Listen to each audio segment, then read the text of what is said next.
From the high desert of Boulder, Colorado, a mutant nexus at the base of the foothills of the Rocky Mountains, about a mile above the sea level portion of the Babylon Matrix, where we are nestled just beneath the beautiful Flatiron Mountains, this is Jonathan Zapp of zapporacle.com, and welcome to the podcast recording of Time and Tolkien's Elves.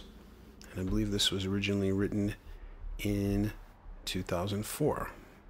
But I'm recording it July 30th of 2013. Note, most of the following concerns time, but in the first section I introduced Tolkien's elf mythology, which is often counterintuitive to people who have seen the movies, and even those who have read the trilogy. In the Ring trilogy, Tolkien vividly describes particular elf characters as so exemplary and heroic that it often comes as a surprise to discover in his notes and letters that he considers the elves as almost developmentally disabled.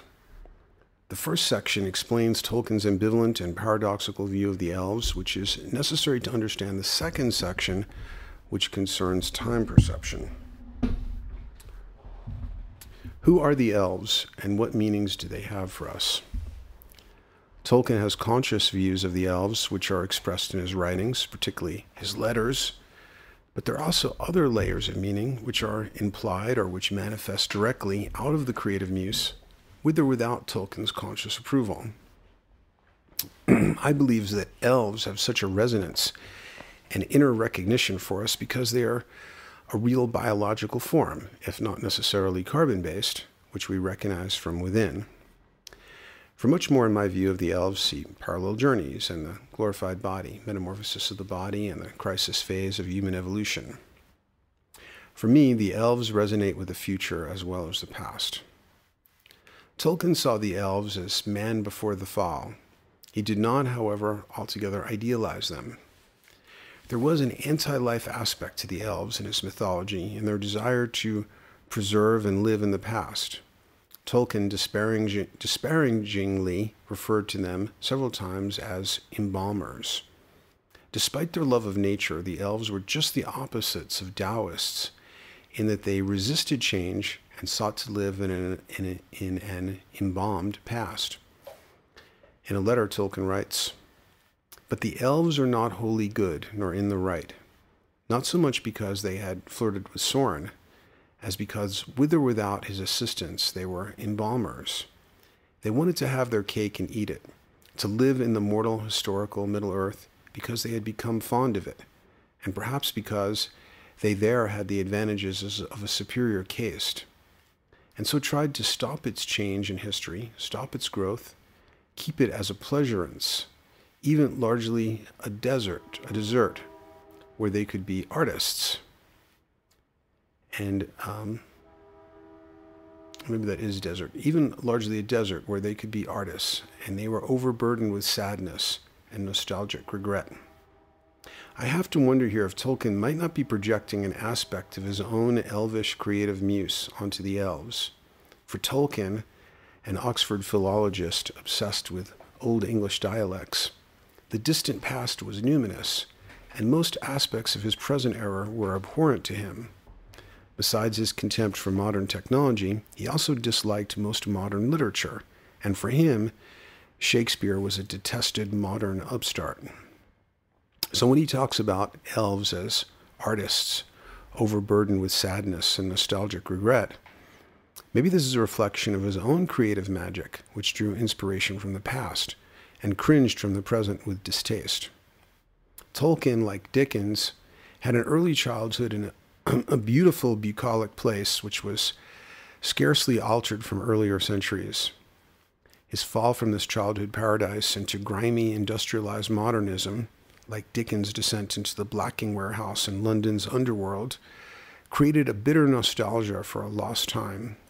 Also, as a class-conscious Englishman, he may have resented his status as a middle-class academic and sensed that in some other realm he had a higher caste or status. We're getting some interesting train sounds in the background. Obviously, this is not a soundproof studio. Perhaps this is why he refers to the elves' fondness for historical Middle-earth. Quote, because they had become fond of it, and perhaps because They there had the advantages of a superior caste. Unquote. Notice the reference to prestige in another letter that is a variation on the same themes. Quote, we see a sort of second fall, or at least error, of the elves. There was nothing wrong, essentially, in their lingering against counsel, still sadly with the mortal lands of their old heroic deeds. But they wanted to have their cake without eating it.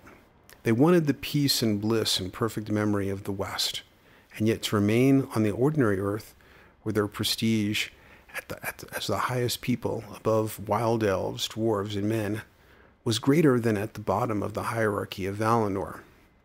Thus they became obsessed with fading, the mode in which the changes of time, the law of the world under the sun, was perceived by them.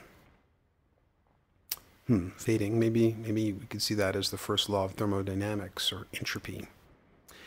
They became sad, and their art, shall we say, antiquarian, and their efforts all really a kind of embalming, even though they also retain the old motive of their kind, the abandonment, the adornment of the earth, and the healing of its hurts.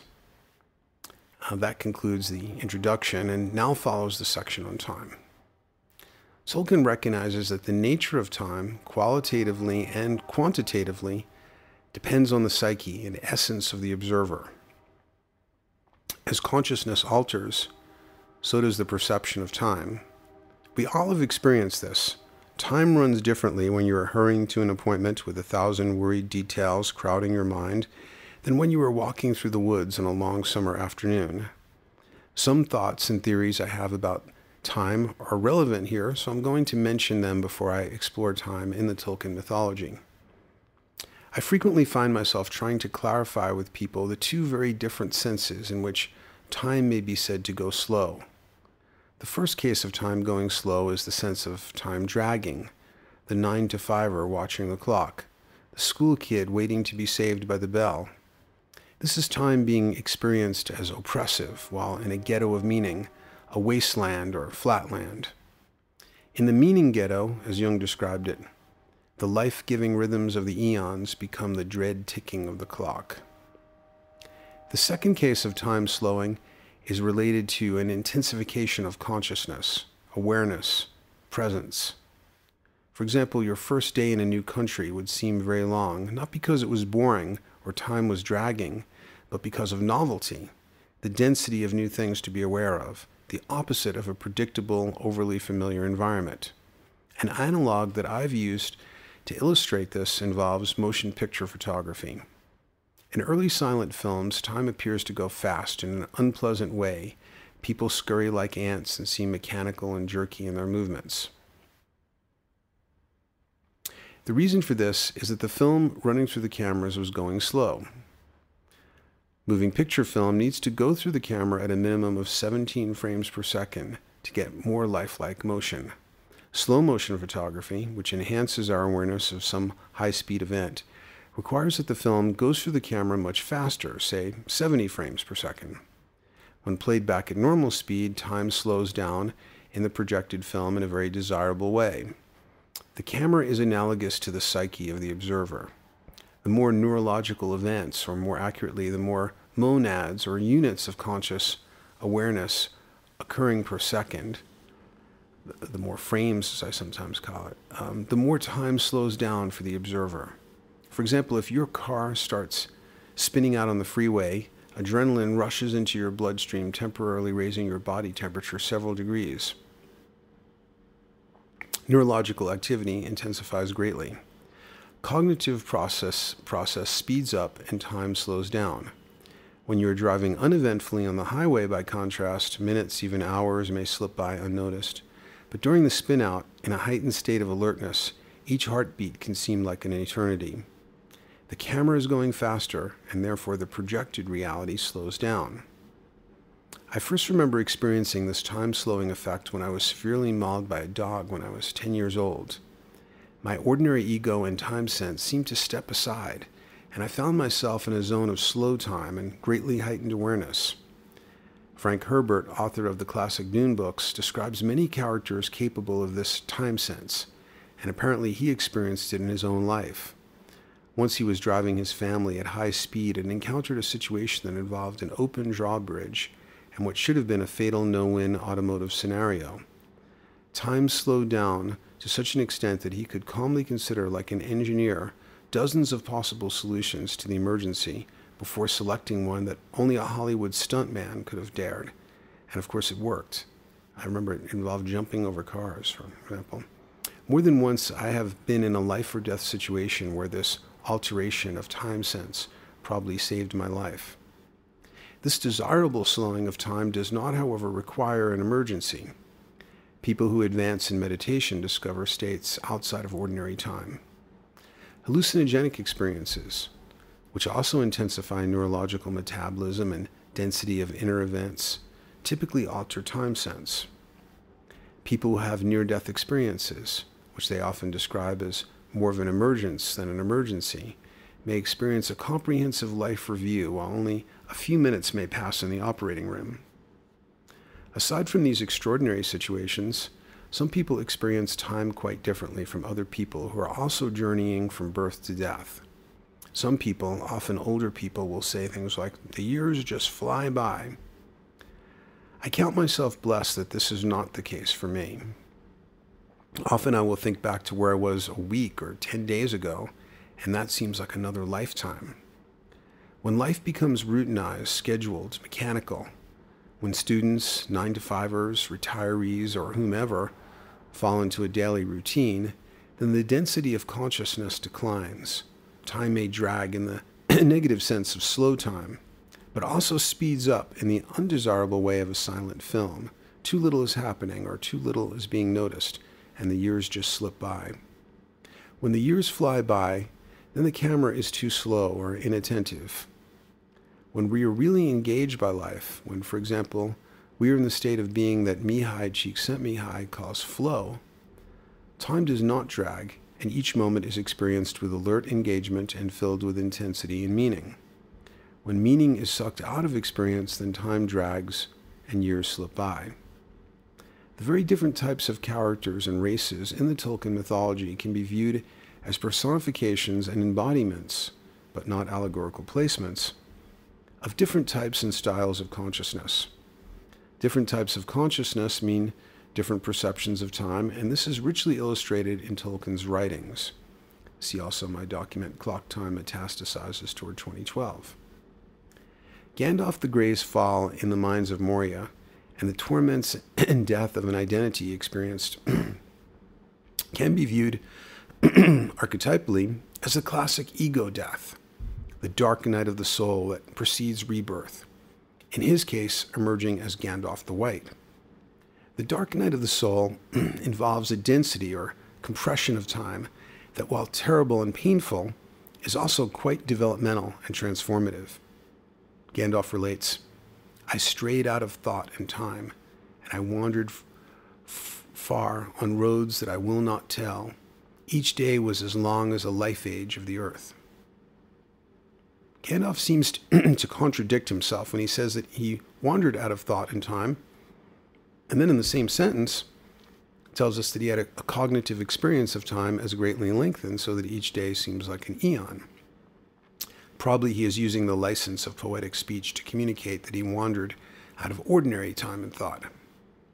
In the following exchange among Legolas, Frodo, and Sam, we get a number of versions of time perception and both positive and negative versions of slow time. Legolas stirred in his boat. "Nay, time does not tarry ever," he said, "but change and growth is not in all things and places alike. For the elves, the world moves, and it moves both very swift and very slow. Swift, because they themselves change little, and all else fleets by. It is a gulf to them.